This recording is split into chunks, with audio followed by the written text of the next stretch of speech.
దేవుని ఉన్నత పరిశుద్ధ నామానికి మహిమ కలుగునుగాక. మంచిది. ఈ యొక్క విజ్ఞాపన ప్రార్థన కూడికలో ఇంతవరకు కూడా పాటల ద్వారా ప్రార్థన ద్వారా ప్రభువును మహిమపరిచాం. ఈ సమయంలో కొద్ది నిమిషాలు దేవుని వాక్యాన్ని మనం ధ్యానం చేసుకుందాం. దేవుని పరిశుద్ధ నామానికి మహిమ కలుగునుగాక. హల్లెలూయా, హల్లెలూయా. మన ప్రభువు రక్షకుడైన యేసుక్రీస్తు పరిశుద్ధ దీవెనామాన మీ అందరికీ కూడా మా యొక్క శుభాభివందనాలు తెలియచేస్తూ ఉన్నాను. కృప కలిగిన దేవుడు మనలను మన కుటుంబాలను ఈ నూతన సంవత్సరం అంతా కూడా తన కృపలో భద్రపరిచి తన యొక్క శక్తి గల బాహువును మనకు చాపి మనలను మన కుటుంబాలను దీవించునుగాక.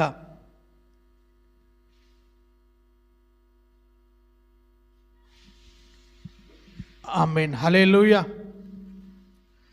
చూడండి, పరిశుద్ధ బైబిల్ గ్రంథంలో మనం కానీ ఆలోచన చేసినట్లయితే భక్తుడైన మోషే దేవుని ఇల్లంతటిలో నమ్మకమైన వాడని, నమ్మకస్తుడుగా ఆయన ఒక ఉన్నతమైన సాక్ష్యాన్ని పొందుకున్న వ్యక్తిగా మనకు కనబడుతూ ఉన్నాడు. ఏమండి, మోషే తన జీవితంలో తన ఆధ్యాత్మికమైన యాత్రలో అతడు ఎంతగానో ప్రభువుకి ఇష్టమైన వ్యక్తిగా, ప్రభు చేత ప్రేమించబడిన వాడుగా తన జీవితాన్ని అంతం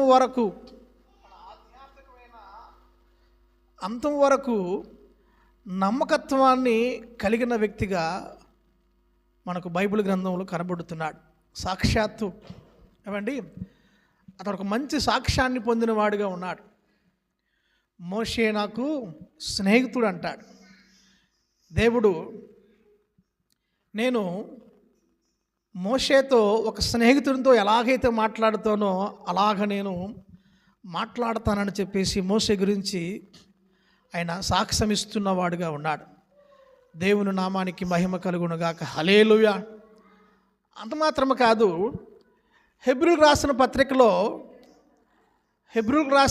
పత్రికలో మనం కానీ ఆలోచన చేసినట్లయితే అతడు దేవుని ఇల్లంతటిలో నమ్మకమైన వాడని, ఎట్లా ఉన్నాడండి, దేవుని ఇల్లంతటిలో నమ్మకమైన వాడుగా ఉన్నట్లుగా పౌలు ఆ మోషే గురించి హెబ్రీయులకు రాసిన పత్రిక 2వ అధ్యాయంలో స్పష్టంగా తెలియచేస్తున్నాడు.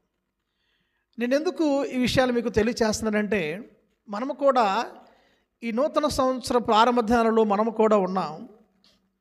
మనము కూడా మనం తీసుకున్న కొన్ని నిర్ణయాలు ఏం చేస్తాయంటే మన ఆధ్యాత్మికమైన జీవితాన్ని, మన కుటుంబానికి అవి దీవెనకరముగా, తరతరాలు ఆశీర్వాదకరముగా ఉండటానికి ఎంతగానో ప్రయోజనకరముగా ఉంటాయి.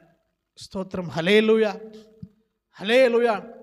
ఆయన మాట్లాడిన ఒక మాట మనము కానీ ఆలోచన చేసినట్లయితే హెబ్రీయులకు రాసిన పత్రిక 11వ అధ్యాయము 24-25 వచనాలలో, ఏమండి, హెబ్రీయులకు రాసిన పత్రిక 11వ అధ్యాయము 24-25 వచనాలలో అతడు ఒక చక్కటి మాటను తెలియచేశాడు. ఈ మాట మనకు అందరికి కూడా పరిచయమైన మాటే. ఏమండి, చూడండి, మోషే పెద్దవాడైనప్పుడు విశ్వాసమును బట్టి ఐగుప్తు ధనము కంటే క్రీస్తు విషయమైన నింద గొప్ప భాగ్యమని ఎంచుకొని అల్పకాలము పాప భోగము అనుభవించుట కంటే దేవుని ప్రజలతో శ్రమ అనుభవించటం మేలని ఎంచి ఫరో కుమార్తె అనిపించుకొనుటకు ఒప్పుకొనలేదు. స్తోత్రం, హల్లెలూయా అంటూ అక్కడ అంటాడు, ఏలయనగా అతడు ప్రతిఫలముగా కలగబోవు బహుమానమందు దృష్టి ఉంచెను. చాలండి. ఇక్కడ మనం చూసుకున్నట్లయితే ఇక్కడ మోషే తను ఏమంటున్నాడంటే, ఇదిగో నేను జీవించే ఈ జీవిత యాత్రలో నాకు ఒక పేరు కావాలి. ఏమని పేరు కావాలంట? ఏమండి, ప్రజలు తనను ఎలాగా గుర్తించాలని అతను ఆశపడుతున్నాడంటే మనం కానీ చూసుకున్నట్లయితే, నేనేదో ధనవంతునని, నేనేదో సకల విద్యలు నేర్చిన వాడనని, ఏమండి ఇంకా చెప్పాలంటే ఒక రాజకుమారులలో ఒక రాజకుమారుడుగా ఉండటానికి, లేదా ఫరో యొక్క కుమారుడుగా ఎంచబడటానికి ఏమండి అతడు ఒప్పుకొనలేదు కాదంట. ఎట్లాగ ఉండటానికి ఆయన ఇష్టపడ్డాడంట, నాకు నింద చాలు. ఏ నింద అంట ఈ నింద? ఏమండి ఇక్కడ ఏమన్నాడండి, ఏదంట క్రీస్తు విషయమైన నింద. స్తోత్రం, హల్లెలూయా. ఈ మాటలు చదువుతున్నప్పుడు కొంత ఆశ్చర్యాన్ని కలిగిస్తూ ఉంటాయి. ఏమండి క్రీస్తు విషయమైన నింద ఈ రోజుల్లో ఎవరు కావాలని కోరుకుంటారు చెప్పండి?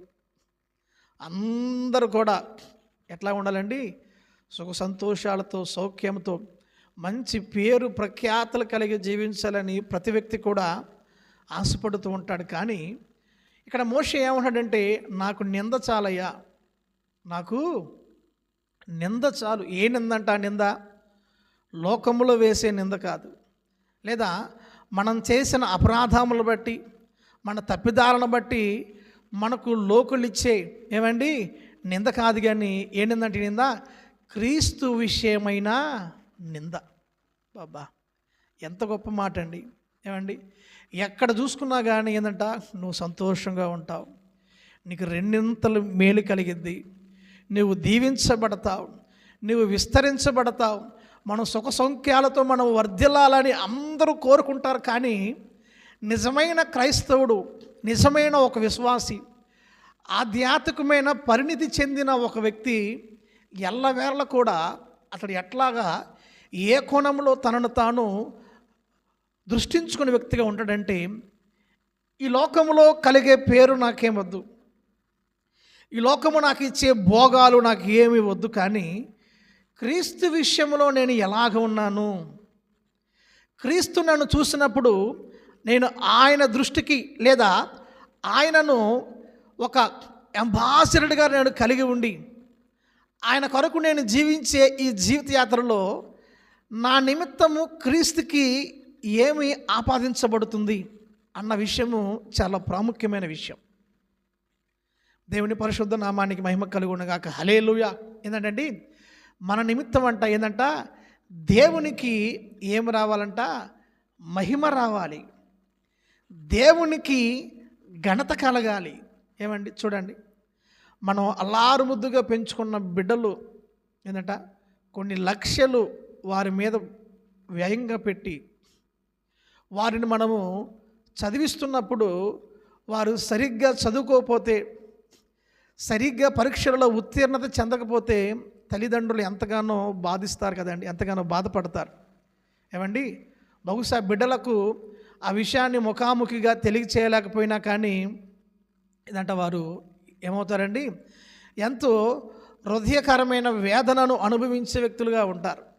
అట్లాగే మనము కూడా ఈ ఆధ్యాత్మికమైన ఈ జీవిత ప్రయాణంలో మనల్ని బట్టి కూడా దేవునికి ఏం కలగాలంటండి, మహిమ రావాలి, మనల్ని బట్టి కూడా దేవునికి ఒక ఘనత కలగాలి. అంటే మనము తీసుకునే తీర్మానాలు, మనం చేసే పనులు అవి చాలా ప్రాముఖ్యమైనవిగా ఎంచబడుతూ ఉంటాయి. దేవునికి నామానికి మహిమ కలుగునుగాక. హల్లెలూయా, హల్లెలూయా. ఇక్కడ ఈ మోషే ఏం వద్దనుకుంటున్నాడంటే, నాకు డబ్బు వద్దు, పేరు ప్రఖ్యాతలు వద్దు, ఏమండి సుఖభోగాలు నాకు వద్దు, నాకు ఏం కావాలన్నాడంట, నేను ఏమండి అక్కడ చూడండి ఇక్కడ ఏమన్నాడంట, దేవుణ్ణి ప్రజలతో అల్పకాల పాపభోగము, ఏమండి అల్పకాల పాపభోగము అనుభవించుట కంటే దేవునితో ఏమండి దేవునికి ఇష్టడుగా ఉండటము మేలని చెప్పేసి అతడు తన జీవితం కూడా ఒక చక్కటి నిర్ణయాన్ని, దేవుని ప్రజలతో శ్రమ అనుభవించడం నాకు మేలని చెప్పేసి మోషే ఒకటి చక్కటి తీర్మానాన్ని తీసుకున్న వ్యక్తిగా ఉన్నాడు. దేవుని ఉన్నత పరిశుద్ధ నామానికి మహిమ కలుగునుగాక. హల్లెలూయా, హల్లెలూయా. చూడండి, ఈ లోకములో మనము కూడా ఎప్పుడు కూడా రెండిటికి మనం దాసులుగా ఉండలేం. ఏమండి, దేవునికి సిరికి మనము దాసులుగా ఉండనేరము. మనము ఉంటే దేవునికైనా దాసులుగా ఉండాలి, లేకపోతే లోకానికి, సిరికి, ధనానికి లేదా భోగాలకైనా కానీ మనం దాసులుగా ఉండాలి. ఏమండి, ఉంటే దేవునికైనా దాసులుగా ఉండటం ఒక ప్రక్కన, లేకపోతే లోకానికి, ధనానికి, ఈ లోకం ఇచ్చే ఈ పేరు ప్రఖ్యాతులకు లేదా ఆ భోగాలకు మనము దాసులుగా ఉంటారు. అయితే ఒకసారి మనల్ని మనం పరీక్ష చేసుకోవాలి. ఈ యొక్క ప్రారంభ దినాలలో మనం ఎలాగ ఉండటానికి మనం ఇష్టపడుతున్నాం, ఏ విధమైన జీవితాన్ని మనం జీవించడానికి బహుగా ప్రయాసపడే వ్యక్తులుగా మనం ఉన్నాం అన్న విషయాన్ని మనము గమనించవలసిన వారమై ఉన్నాం. దేవుని పరిశుద్ధ నామానికి మహిమ కలుగునుగాక. హల్లెలూయా, హల్లెలూయా. మనం కానీ బైబిల్ గ్రంథంలో మనం కానీ చూసుకున్నట్లయితే యోబు గ్రంథము 8వ అధ్యాయం 7వ వచనంలో అక్కడ ఒక చక్కని మాట రాయబడింది. ఏంటంట, నీవు మహాభివృద్ధి పొందేదవు. ఏమన్నాడండి, మొదట నీ స్థితి కొంచెముగా ఉన్నను తొదకి నీవు ఏం పొందుతావంట, మహా అభివృద్ధి నీవు పొందుతావు. ఎప్పుడు మనం అభివృద్ధి పొందుతామంటే మనం చూసుకున్నట్లయితే గొర్రెలను కాచుకునే యేసేపు ఏమేడండి, గొర్రెలను కాచుకునే యేసేపును దేవుడు గొప్ప నాయకునిగా నియమించాడు. ఏమండి, ఇంకా చెప్పాలంటే మనం చూసుకున్నట్లయితే ఆ గొర్రెలు కాచుకునే మోషేను దేవుడు ఏం చేశాడండి, గొప్ప నాయకునిగా నియమించాడు. ఇంకా చెప్పాలంటే గొర్రెలు కాచుకునే దావీదును దేవుడు గొప్ప రాజుగా నియమించిన వ్యక్తిగా ఉన్నాడు. ద్వారపాలకుడిగా ఉండిన ఏమండి ఆ మొర్దెకైను ఏంటంటే ఒక మంచి ఉన్నతమైన పదవి అతడు పొందినట్లుగా మనకు ఏమండి, హామాను ఏ స్థాయిలో ఉన్నాడో హామాను స్థానాన్ని అతడు పొందుకున్న వ్యక్తిగా ఉన్నాడు. స్తోత్రం, హల్లెలూయా. తండ్రి లేక పినతండ్రి వద్ద పెరిగిన ఏమండి బాలిక అయిన ఎస్తేరు ఏం చేశాడండి, దేవుడు ఆమెను ఏంటంటే ఆ దేశానికే, కొన్ని సంస్థానాలకే దేవుడు రాజుగా ఏర్పాటు చేశాడు. చెరగొని ఏమండి ఆ యొక్క నెబుకద్నెజరు యొక్క రాజ్యానికి తీసుకుని వెళ్ళబడిన ఈ దానియేలు అతని స్నేహితులు ఏం చేయబడ్డారంట, ఆ దేశంలోనే దానియేలు ఒక ప్రధానిగా ఒక మంచి స్థానంలో అతడు ఉండిన వ్యక్తిగా మనకు కనబడుతున్నాడు. ఎందుకు ఈ విషయాలన్నీ మనకు తెలిసిన విషయాలు ఎందుకు చెబుతున్నానంటే, వీరి జీవితాన్ని మనం గాను చూసుకున్నట్లయితే వీరు ప్రయాణించిన మార్గము ఏదంట సుఖ సంతోషాలతో, సౌభాగ్యాలతో ఏమండి వారు వెళ్ళిన ప్రయాణం ఏమి పోళ్ళ పానుపుగా లేదు. ఎట్లా ఉందంట, ఎన్నో కష్టాల మధ్య, ఎన్నో ఇబ్బందుల మధ్య, ఎన్నో శ్రమల మధ్య, ఎన్నో లోటుపాట్ల మధ్య వారు తమ జీవితాన్ని ప్రయాణించిన వ్యక్తులుగా ఉన్నారు. కాబట్టి ప్రభువుకి తమ నమ్మకత్వాన్ని, ప్రభువులో తమ యొక్క స్థిరత్వాన్ని, ప్రభువులో తమ యొక్క పవిత్రతను, ప్రభువులో తనకున్న ఒక చక్కని అనుబంధాన్ని వారు కలిగి ఉండిన వ్యక్తులుగా ఉన్నారు. కాబట్టి సహవాసాన్ని కలిగి ఉన్న వ్యక్తి ఉన్నారు. కాబట్టి దేవుడు వారిని ఏం చేశాడంట, మహా అభివృద్ధి పొందించిన వాడుగా ఉన్నాడు.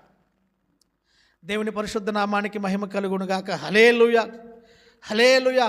అయితే చూడండి, అట్లాగే మనం గాను చూసుకున్నట్లయితే మనం ఏ స్థితిలో ఉన్నా కానీ, మనము ఏ పనిలో ఉన్నా కానీ, మనం చేసేది చిన్న పనైనా కావచ్చు, చిన్న ఉద్యోగమైనా కావచ్చు, ఏ చిన్న వ్యాపారమైనా కావచ్చు, మనం నమ్మకంగా ఉంటూ ఏమండి విశ్వాసము కోల్పోకుండా భక్తి జీవితాన్ని మనము కానీ ముందుకు కొనసాగిస్తూ దేవునిలో మనకున్న స్థితిని, పరిస్థితిని ఏదంట సరిగ్గా గమనించుకుంటూ మనము కానీ ప్రయాణించినట్లయితే మన పరిస్థితి ఏదైనా కానీ మన దేవుడు మార్చదగిన దేవుడు, మార్చగలిగిన దేవుడు, మనం ఆరాధించే నజరేయుడైన యేసు మాత్రమే. స్తోత్రం, హల్లెలూయా, హల్లెలూయా.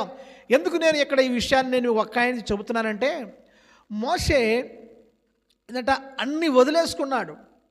పేరు వదిలేసుకున్నాడు, డబ్బు వదిలేసుకున్నాడు, అధికారాన్ని వదిలేసుకున్నాడు, ఏంటంట సుఖభోగాలను వదిలేసుకున్నాడు. భక్తులందరూ కూడా వదిలేసుకుంటే భక్తులందరూ వేటినైతే విడిచిపెట్టారో నేటి క్రైస్తవ్యము ఏంటంట, నేటి విశ్వాసులు నేటి సంఘాల్లో ఇవి కావాలి ఇవి కావాలి ఇవి కావాలని ఏంటంట, వారు ఏదైతే వద్దనుకున్నారో మనం కావాలని ఎంతో ప్రయాసపడుతున్నాం. నా మాట మీకు అర్థమైంది అనుకుంటాను. బైబిల్ గ్రంథంలో భక్తులందరూ ఏమేమి వద్దనుకొని తమ జీవితాలలో ఏంటంటే చివరకు మహాభివృద్ధి పొందారు, ఒక స్థిరత్వాన్ని కలిగి ఉన్నారో, నేటి జీవితంలో వారు వద్దనుకున్నాయి ఇప్పుడు మనం కావాలనుకుంటున్నాం. చివరికి మన జీవితం ఏమైపోతుందంటే అస్తవ్యస్తంగా మారిపోతుంది. ఏమండి, దేవునికి ఎందుకు పనికిరాని ఒక ఆధ్యాత్మికమైన స్థితిగతిలో మనం ప్రయాణిస్తూ ఉన్నాం. బొక్కావాణి తైలంలో ఈగల పడితే ఆ తైలం ఎందుకు పనికిరాదో అట్లాగా మనం చేసే ఈ యొక్క భక్తి ప్రయాణం, ఈ ఆధ్యాత్మికమైన ప్రయాణం అనేది చివరికి ఏమైపోతుందంటే ఏంటంట, అది దేనికి కూడా పనికి రాకుండా పోతుంది. కాబట్టి మనం ఎలాగా ఉండాలి అని మనం ఆలోచన చేసుకున్నట్లయితే ఏంటంట, ఈ లోకంలో అనేకమైన భోగాలు కనబడతా ఉంటాయి. ఏమండి, దేవుని నమ్మిన వ్యక్తులు, దేవుని యందు విశ్వాసం ఉంచే వ్యక్తులకు మరి అవి దగ్గరగా మనల్ని ఊరిస్తూ ఉంటాయి. స్తోత్రం, హల్లెలూయా. దేవుని పరిశుద్ధ నామానికి మహిమ కలుగును గాక. హల్లెలూయా. సామెతలు 19వ అధ్యాయం 10వ వచనంలో జ్ఞాని అయిన సొలొమోను అంటాడు, ఏమండి, సుఖభోగములు అనుభవించుట బుద్ధిహీనునికి భోగములు అనుభవించుట బుద్ధిహీనునికి తగదు, రాజుల నేలుట దాసునికి బొత్తిగా తగదు అంటాడు. స్తోత్రం, హల్లెలూయా. ఇంకా చూసుకున్నట్లయితే అదే సామెతలు 21వ అధ్యాయం 17వ వచనంలో సుఖభోగముల యందు వాంఛగల వారికి ఏం కలుగుతుందంట, లేమి కలుగును, ద్రాక్షరసమును నూనెయు వచించువానికి ఐశ్వర్యము కలుగుతుందని చెప్పేసి మహాజ్ఞాని అయిన సొలొమోను మాట్లాడుతూ ఉన్నాడు. స్తోత్రం, హల్లెలూయా, హల్లెలూయా. అయితే చూడండి, మనం ఎట్లాగుండాలంటే ఏ భోగాల కొరకు మనం ప్రయాసపడుతున్నాం. ఏమండి, వేటి కొరకు మన ప్రయాణాన్ని అమితంగా కొనసాగించుకున్న వ్యక్తులుగా ఉన్నాం. బైబిల్ గ్రంథంలో మనం చూసుకున్నట్లయితే యాకోబు పత్రిక 4వ అధ్యాయము చూడండి. యాకోబు రాసిన పత్రిక 4వ అధ్యాయము 3వ వచనంలో అంటాడు, మీరు అడిగినను మీ భోగముల నిమిత్తము వినియోగించుటకై దురుద్దేశముతో అడుగుచున్నారు గనుక మీకు ఏమీ కూడా దొరకటం లేదు. ఏంటంట, మీరు అడుగుతున్నారు, మీరు ప్రార్థిస్తున్నారు, అయితే మీరు ఎందుకు అడుగుతున్నారంటే ఏంటంట, మీ భోగాల నిమిత్తం వినియోగించుకోవడానికి దురుద్దేశముతో అడుగుతున్నారు కాబట్టి మీకు ఏమీ దొరకట్లేదని చెప్పేసి ఏమండి యేసుక్రీస్తు సహోదరుడైన యాకోబు గారు ఇక్కడ తెలియచేస్తూ ఉన్నాడు. అవును, మనము ఎవరి కోసం అడగాలంటే ఏమండి, యోహాను సువార్త 15వ అధ్యాయంలో యేసుక్రీస్తు ప్రభువుల వారు చక్కగా చెప్పాడు, నా తండ్రి మహిమపరచబడి నిమిత్తము మీరు ఆయనని ఏది అడిగినా ఆయన మీకు ఇచ్చును. ఏమండి, దేవుణ్ణి మహిమపరచడానికి మనము ఆయనని ఏది అడిగినా కానీ ఆయన మనకి ఇచ్చే దేవుడిగా ఉంటాడు. కానీ మన భోగాల నిమిత్తం మనం అడుగుతున్నాం అనుకో, ఏంటంట, మన దురుద్దేశాల నిమిత్తం మనం అడిగే వ్యక్తులుగా మనం ఉన్నామనుకో, ఏంటంట, మీరు ఎంత అడిగినా ఏం అడిగినా కానీ ఏమవట్లేదంట, ప్రయోజనము కలగట్లేదని చెప్పేసి భక్తుడు తెలియచేస్తూ ఉన్నాడు. స్తోత్రం, హల్లెలూయా. 2వ పేతురు రాసిన పత్రిక 2వ అధ్యాయం 13వ వచనంలో ఏమండి, ఒకనాటి సుఖానుభవము సంతోషమును ఎంచుకొందురు, వారు కలంకములను నిందాస్పదములైన తమ ప్రేమ విందులలో మీతో కూడా అన్నపానములు పుచ్చుకొనుచు తమ సుఖభోగముల యందు సుఖించుదురు. వ్యభిచారును చూచి ఆశించు పాపములు మానలేని కన్నులు గలవారును, అస్థిరులైన వారి మనసులను మరలగొలుపు లోపత్వమందు సాధకము చేయబడిన హృదయము గలవారును శాపగ్రస్తులై ఉండిరి. స్తోత్రం, హల్లెలూయా. ఇక్కడ ఏమంటున్నాడంటే, ఇదిగో మీరు ఏమడుగుతున్నారంటే మీ సుఖానుభవం కోసం అడుగుతున్నారు. దేవుని మహిమ నిమిత్తం మీరు అడగట్లేదు, దేవుని యొక్క ఘనత నిమిత్తం మీరు అడగట్లేదు, కానీ మీరు ఎందుకు అడుగుతున్నారంట? మీ సుఖానుభోగం కోసం, మీ సుఖము కోసం, మీ భోగాల కోసం మీరు అడిగే వ్యక్తులుగా ఉన్నారని చెప్పేసి ఇక్కడ పేతురు గారు కూడా ఈ మాటను తెలియజేస్తాడు. నేనేమన్నానంటే, మనము ఎట్లా ఉండాలంటే దేవుణ్ణి మహిమపరచడానికి ప్రభు దగ్గర అడగాలి. ఇక్కడ మోషే ఏమన్నాడంటే, ఈ లోకంలో ఉండే సుఖభోగాలన్నీ కూడా నాకు వద్దు, కానీ క్రీస్తును కలిగి ఉంటే చాలు. అది క్రీస్తులో లేమైనా కావచ్చు, అది క్రీస్తులో ఘనహీనతైన కావచ్చు, అది క్రీస్తులో నిందైన కావచ్చు, అది క్రీస్తులో అపహాసమైన కావచ్చు, అది క్రీస్తులో ఏదండి అది ఎంత ఏమండి ఈ లోకము మనల్ని వెలివేసినా కానీ మనము క్రీస్తులో ఒక ఐడెంటిటీని మనం కోరుకున్న వ్యక్తులుగా ఉండాలి. కానీ లోకములో లోక భోగాలలో మనం ఒక ఐడెంటిటీని మనము కోరుకున్న వ్యక్తులుగా మనం ఉండకూడదు. స్తోత్రం, హల్లెలూయా. ఇంకొక అడుగు ముందుకేసినట్లయితే, అసలు మీకు కష్టాలు ఎందుకు వస్తున్నాయి, అసలు మీరు ఇబ్బందులు ఎందుకు పడుతున్నారు మీ భోగాల నిమిత్తమే కదా. అవును. కాబట్టి ఈ క్రీస్తును లేకుండా ఉండే ఏ విధమైన భోగాలైనా కావచ్చు, మనం వాటిని వాటిని మనం దూరం చేసుకునే వారుగా మనం అందరము కూడా ఉందుముగాక. స్తోత్రం, హల్లెలూయా, హల్లెలూయా. చూడండి, లోకాసువార్త 8వ అధ్యాయంలో, లోకాసువార్త 8వ అధ్యాయం 14వ వచనంలో మనకు విషయం కనబడుతుంది. అక్కడ మనకు కొంతమంది కుష్టి వ్యాధిగ్రస్తులు మనకు ఆ యొక్క వచనంలో మనకు కనబడుతూ ఉంటారు. లోకాసువార్త 8వ అధ్యాయము 14వ వచనాన్ని ఒకసారి చదువుతున్నాను, చూడండి.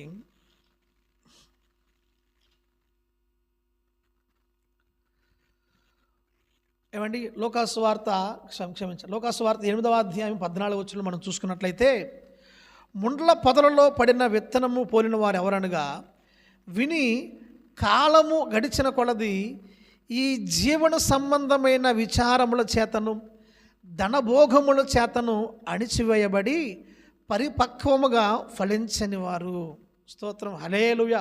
ఏదండి, రెండవదిగా మనం చూసుకున్నట్లయితే, ఈ భోగము ఏ భోగం అంట? విత్తువాని ఉపమానములో ఆయన చెప్పిన ఇదేంటంటే ఐహికమైన విచారాలు, ఈ జీవన సంబంధమైన విచారముల చేతను ధనభోగముల చేతను అణిచివేయబడి పరిపక్వముగా ఫలించలేని వారు. స్తోత్రం, హల్లెలూయా. వీరెవరంట? ముండ్ల తుప్పలలో వేయబడిన విత్తనాలను పోలినట్లుగా మనం కనబడుతూ ఉన్నారు. అవును. ఏమండి, ఏ భోగం అంట? ఈ ధనభోగము. ఈ ధనభోగానికి చాలామంది పరిగెత్తే వ్యక్తులుగా ఉన్నారు ఈ లోకంలో. ధనాన్ని ఆశించి నయమాను ఏం చేసుకున్నాడండి? నయమాను కుష్టి వ్యాధిగ్రస్తుడైనప్పుడు ఆ ఇశ్రాయేలులు చిన్నది అతను ఎలీషా దగ్గరికి వెళ్ళమన్నప్పుడు నయమానేమో ఆ యొక్క కుష్టి వ్యాధిని పోగొట్టుకుంటే, ఎలీషా దగ్గర ఉన్న ఈ యొక్క శిష్యుడైన గెహజీ ఏం పొందుకున్నాడంట? ధనం కోసం పరిగెత్తి కుష్టి వ్యాధిని పొందుకున్నట్లుగా ఉన్నాడు. స్తోత్రం, హల్లెలూయా. దేవుని నామానికి మహిమ కలుగును గాక. హల్లెలూయా. కాబట్టి ఈ ధనాశకు మనం దూరంగా ఉండాలి. ధనాపేక్ష సమస్త కీడులకు మూలము అని చెప్పేసి బైబిల్ గ్రంథం మనకు తెలియచేస్తుంది. కాబట్టి ధనం అవసరమే. అయితే ధనాపేక్ష లేని వారుగా మనం ఉండాలి. కాబట్టి ఎట్లా ఉండకూడదంటే ధనభోగముల చేత మనము అణిచివేయబడిన వారుగా మనం అందరము కూడా ఉందుముగాక. స్తోత్రం, హల్లెలూయా. ఇంకా ఏ భోగం అంటే? సుఖభోగం ఉంది. ఏ భోగం అండి? సుఖభోగం. ధనవంతుడు తాను జీవించిన ప్రతిదినం ఎట్లా జీవించాడంట? బహు సుఖముగా జీవించిన వ్యక్తిగా ఉన్నాడు. చివరికి ఏమైపోయాడు చెప్పండి? నరకంలో నరకయాతన పడుతా, అయ్యా తండ్రి అయిన అబ్రహామా, ఇదిగో ఆ యొక్క లాజరు చేత తన చిటికిని వేలుతో ఒక నీటి బొట్టును నా నాలుక మీద వేయించుమని చెప్పేసి ప్రాధేయపడుతున్నాడు. ఏ భోగం కోసం అంటే సుఖభోగం కోసం. స్తోత్రం, హల్లెలూయా. సుఖభోగం కోసం పరిగెత్తవద్దు, బహుగా సుఖించవద్దు. పౌలు అంటాడు, నా శరీరాన్ని నేను నలగొట్టుకుంటున్నాను అన్నాడు. ఎందుకు నలగొట్టుకుంటున్నాడంట? ఈ శరీరాన్ని కానీ మనము కానీ నలగొట్టుకోకుండా దీన్ని కానీ విశ్రాంతి కానీ ఎక్కువగా విశ్రాంతి ఇది ఇచ్చామనుకో, ఇది చివరికి ఏం చేస్తుందంటే మన మీద ఆధిపత్యం చేసేదిగా ఉంటుంది. ఏం చేస్తుందండి, మన మీద మనల్ని డిమాండ్ చేస్తుంది, కాసేపు పడుకోవాలి, సరేనా, ఉదయాన్నే లేవనీయదు, పనికి వెళ్ళనీయదు, లేదా ఉద్యోగానికి వెళ్ళనీయదు. పోనీ వెళ్ళినా కానీ ఏంటంటే కాసేపటికి మరలా అంటే ఒక పనిని పూర్తి చేయనీదు. కాబట్టి ఏంటంట సుఖభోగానికి మనం అలవాటు పడిన వారముగా ఉండాలి. స్తోత్రం, హల్లెలూయా, హల్లెలూయా. కాబట్టి ధనభోగము, సుఖభోగము, కొంతమందికి ఏ భోగం అంటే పాపభోగం. ఏ భోగం అంట, పాపాన్ని విడిచిపెట్టరు. అమ్మా ఇది చెడు, ఇది చేస్తే మనకు మన బిడ్డలకు శాపము కలుగుతుంది అని తెలిసినా కానీ ఏంటంట పాపాన్ని విడిచిపెట్టారు. స్తోత్రం, హల్లెలూయా. ఏమండి, మన అనంతపురంలో జిల్లాలో ఏమైందండి, కొంతమంది వ్యక్తులు, కొంతమంది కుర్రపిల్లలు ఏంటంట ఆ యొక్క టీషర్ట్ల మీద తమ యొక్క మతాన్ని పూజించి ఆ పేరు వేసుకొని ఆ బస్సు అంతా కూడా ఏం చేశారు, బద్దలుగా పగలగొట్టారు. ఆ బస్సులో ఉన్న వారికి కూడా ఏమైందండి, గాయాలైనవి. వారికి తెలియదా ఆ చేసే పని తప్పుడు పని అనే సంగతి వారికి తెలియదా? ఏమండి, అయితే వారికి తెలియని ఇంకోటి ఏంటంటే వారు ఒక బస్సును పగలగొట్టారు, కొంతమంది వ్యక్తులు కొట్టారు. కానీ వారు జరిగించిన ఆ క్రియ, ఆ పని వారి యొక్క జీవితాల యొక్క తరతరాలకు అది వెంటాడుతూ ఉంటుంది. ఏమండి, వారు చేసిన ఆ పని, ఆ క్రియ వారి జీవిత కాలం మట్టు వరకు, ఇంకా ఒక అడుగు ముందుకేస్తే తరతరాలకు వారు జరిగించిన ఆ హేయ చర్య క్రియ అనేది వారి బిడ్డలను ఏం చేస్తుందంట, దానికి అది దాసులుగా చేస్తుంది. స్తోత్రం, హల్లెలూయా. అదే రాస్తాడు యెహెజ్కేలు గ్రంథంలో ఏంటంట, తండ్రుల దోషములు కుమారుల మీదకి వచ్చును అంటాడు. ఏంటంట, ఒకవేళ వారి బిడ్డలుగానే ఒకవేళ మార్చబడి మారు మనసు పొందితే ఆ శాపం పోయిద్దేమో కానీ, అయితే ఈ భోగం ఏ భోగం అంట, పాపభోగం. మనం అనుకుంటున్నాం నా ఇష్టానుసారమైన జీవితాన్ని నేను జీవిస్తానులే, నాకు ఎదురెవడలే, ఈ భక్తి నాకెందుకులే అని మన ఇష్టానుసారమైన జీవితాన్ని మనం జీవించే వ్యక్తులుగా ఉన్నామనుకో, మనకు తెలియకుండా మనం ఏం చేస్తామంటే పాపం వల్ల వచ్చు జీతము మరణం. అది కేవలం ఆ మరణం అనేది అది భౌతికమైన మరణం కాకుండా ఆధ్యాత్మికమైన మరణముగా కూడా మార్చబడింది. మన తరతరాలు మన బిడ్డలకు అది ఎట్లా మార్చబడుతుందంటే శాపగ్రస్తంగా మార్చబడుతుంది. స్తోత్రం, హల్లెలూయా. అందుకని క్రీస్తు ద్వారా మనకు ఆయన నిత్య జీవాన్ని అనుగ్రహించడానికి యేసుక్రీస్తు ఈ లోకానికి వచ్చి ఆయన కూడా ఏంటంట, ఆయన ఎంచుకున్న మార్గం ఏంటంటే చెప్పండి, ఆయన ఏ భోగాలు అనుభవించాడండి. యేసు ప్రభువు వారికి ఏమైనా సరైన వాహనాలు ఉన్నాయా? ఏమండి, సరైన వాహనాలు ఉన్నాయా? కనీసం సరైన ఆహారం ఉందా? ఏమండి, ఆయన ఆకలి కొనున్న సందర్భం ఉంది, ఆయన దప్పికొనున్న సందర్భం ఉంది. చివరికి ఆయన ఉండటానికి ఏంటంటే సరైన గృహము కూడా లేదు. ఏంటంట, ఆకాశ పక్షులకు ఏం కలవంట, గుళ్ళు కలవు, నక్కలకు బొరియలు కలవు, కానీ మనుష్య కుమారుడికి ఏం లేదంట ఈ లోకంలో నివసించడానికి స్థానం లేదంటున్నాడు. కానీ మనం ఏం కోరుకుంటున్నాం చెప్పండి?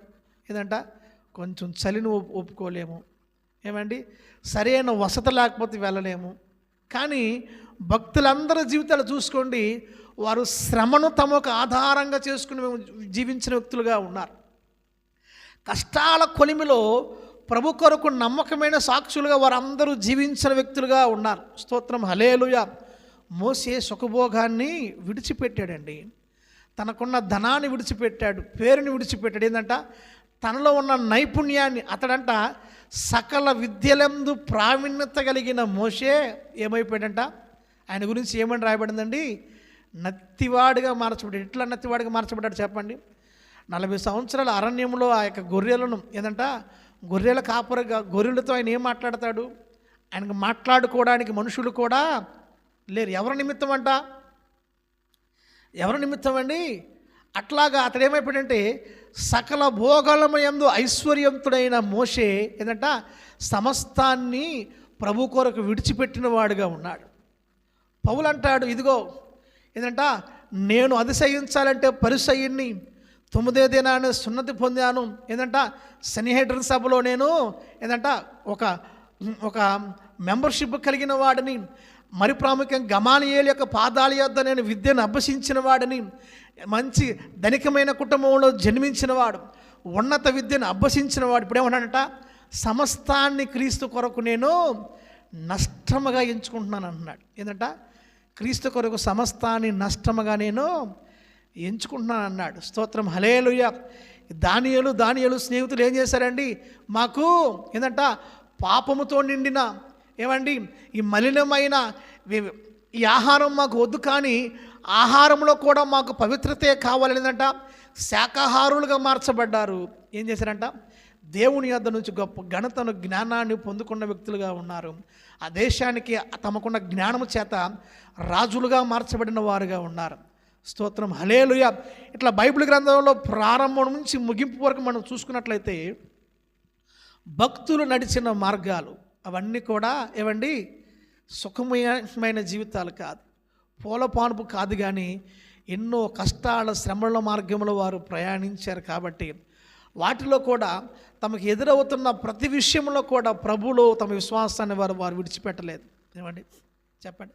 పురుషోత్తమ చౌదరి గారు ఎన్నో పాటలు రాశాడు. ఆంధ్ర క్రైస్తవం ఏందండి కీర్తనలో పురుషోత్తమ చౌదరి గారు రాసిన పాటలు ఎంతో ఉన్నతమైనవి. ఆయన జీవితంలో ఆయనే సంతోషం అనుభవించాడంట. ఏమండి భార్య వెలివేసింది. చివరికి ఒకనొక సందర్భంలోనికి ఏదంట ఆహారం కోసం వెళ్ళడానికి వెళితే ఏమండి అది కూడా ఎట్లాగ వెళ్ళాడు, ఒక యాచకుడిగా వెళ్ళి అడిగితే భార్య అతను భర్తని గుర్తించి ఏం పెట్టిందంట, ఆహారాన్ని తీసుకుని పోయి పేడలో వేసిందంట.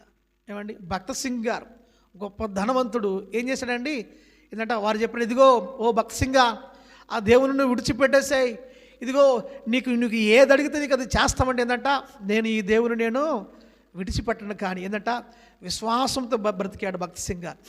ఎట్లా బ్రతికాడండి, విశ్వాసంతో ఘనమైన కార్యాలు అతను జరిగించిన వ్యక్తిగా ఉన్నాడు.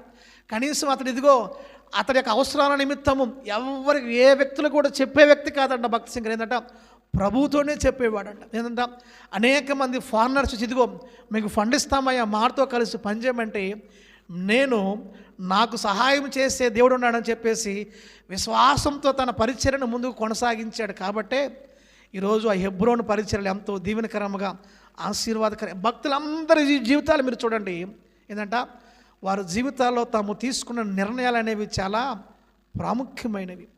స్తోత్రం, హల్లెలూయా. అవును, ప్రారంభంలో మన స్థితి కొద్దిగా ఉన్నాం, కానీ తుదకు మనం అభివృద్ధి పొందాలంటే ఈ భోగాలన్నీ విడిచిపెట్టాలి. ఏంటంట లోకం అనేక భోగాలు చూపిస్తుంది. ఏంటంట త్రాగుడనే భోగం, వ్యభిచారం అనే భోగం, జోదం అనే భోగం, ఏంటంటే అల్లరితో కూడిన ఆటపాటలు అనే భోగాలు, ఈ సినిమాలు అనే భోగాలు, ఈ సీరియల్ అనే భోగాలు, ఇవన్నీ కూడా ఏంటంట క్షణమాత్రం ఉండే అల్పకాల సంతోషం మాత్రమే. కానీ ప్రభులో మనం ఏంటంట సంతోషించే వారముగా ఉంటే, ప్రభులో మనము నిందను అనుభవించే వ్యక్తులుగా ఉంటే, ప్రభు కొరకు త్యాగమైన జీవితాన్ని జీవించే వారు ఉంటే, ప్రభు కొరకు మనం కలిగిన సమస్తాన్ని కూడా నష్టముగా కానీ మనం ఎంచుకొని ఏంటంట ఈ విశ్వాస పోరాటంలో ముందుకు కొనసాగే వ్యక్తులుగా ఉన్నట్లయితే అప్పుడు ఏంటంట మనకు తెలియకుండానే దేవుడు మన కొరకు ఒక స్థిరమైన పునాదిని ఆయన మనకు ఆయన అనుగ్రహించే వ్యక్తిగా ఉంటాడు.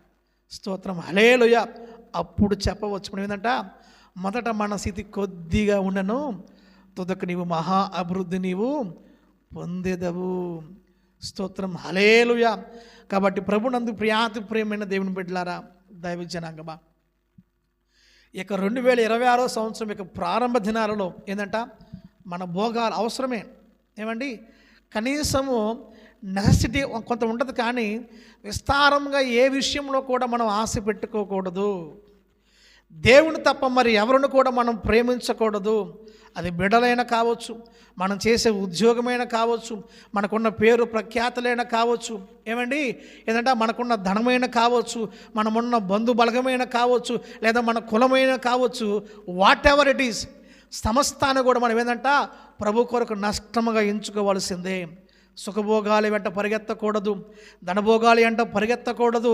పాపాన్ని మనము మూట కొట్టుకోకుండా మనం కానీ ఉండినట్లయితే, ప్రభు కొరకు ఒక స్థిరమైన విశ్వాసంగా మనం కానీ జీవించే వ్యక్తులుగా మనం అందరం కూడా ఉన్నట్లయితే ఏంటంట, అప్పుడు మోషే ఎలాగైతే సాక్ష్యాన్ని పొందాడో, యోసేపు ఎలాగైతే దీవించబడ్డాడో, దానియేలు ఎలాగైతే దీవించబడ్డాడో, దావీదు ఎలాగైతే ఆశ్రయించబడ్డాడో, అప్పుడు అవన్నీ కూడా ఏంటంట, కీర్తనకారుడైన దావీదు అంటాడు, కృపాక్షేమాలు వెంట నేను వెళ్ళటం కాదు, కృపాక్షేమాలే నా వెంట వచ్చును. ఎప్పుడంటే మనము క్రీస్తు కొరకు మనము నిలబడినప్పుడు, క్రీస్తు కొరకు నిందను మనము అనుభవించినప్పుడు, ఏంటంట క్రైస్తవుడు అని మనం పిలిపించుకోవడానికి ఎక్కడ కూడా మనము సంకోచించకూడదు.